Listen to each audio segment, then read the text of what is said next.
Hello and welcome to my Yu-Gi-Oh channel. Today we're looking at a brand new card which has been introduced within Yu-Gi-Oh! Rush Duels. This is Mythic Sword Secret Technique Speed Demolition. It's a normal spell card with a requirement. It doesn't have one. The effect is all face-up normal monsters that are level 7 or higher worm type you control gain 600 attack this turn. Also all face-up monsters 3000 attack or higher your opponent controls lose 1200 attack until the end of the turn. Right, so my opinion on this card is it's very useful for specific types of decks. If you happen to have normal type monsters that are level 7 or higher worm types, such as Asana's deck, then actually that's very useful because, you gain the 600 attack points, and it also helps to deplete your opponent's monster's attack points. That actually might make a bit of a difference. I consider it a little bit like Shield and Sword because it helps to manipulate attack points and put them in a position where they're at a weaker state than yours, and then you're able to attack over those monsters. My concern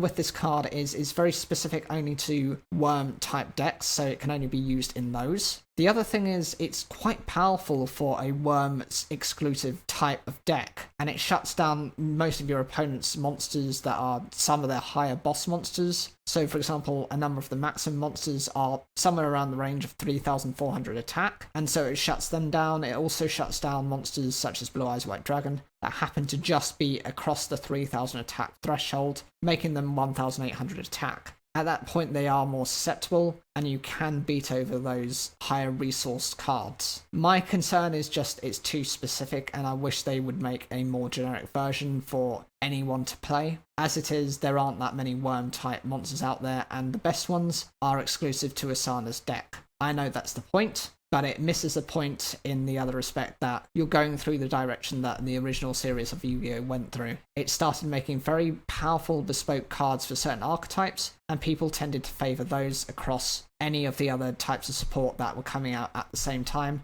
That just didn't seem to be as good. It says here that as part of the notes, this card's name is a play on a kanji, the term for high speed or rapid construction in Japan, and basically the other kanji completely inverts the name. Uji is a more complicated term in that it likely means special technique. It should be noted for readers, and the other kanji tends to refer to the innermost secrets of a religion, martial arts, occupations, or scholarships, the sort of things not taught to outsiders, and are kept for only the most loyal and proven initiates. Basically, it means that Asana and Tyler's new cards are special techniques meant for the most proven masters of both of their styles. What do you guys think of this card? Do you think it's too specific? Or do you think because it's as specific as it is, that it needs to be limited to those style of decks? Leave those comments down below, whatever you think. Like the video if you enjoyed it, and don't forget to subscribe for more daily Yu-Gi-Oh content.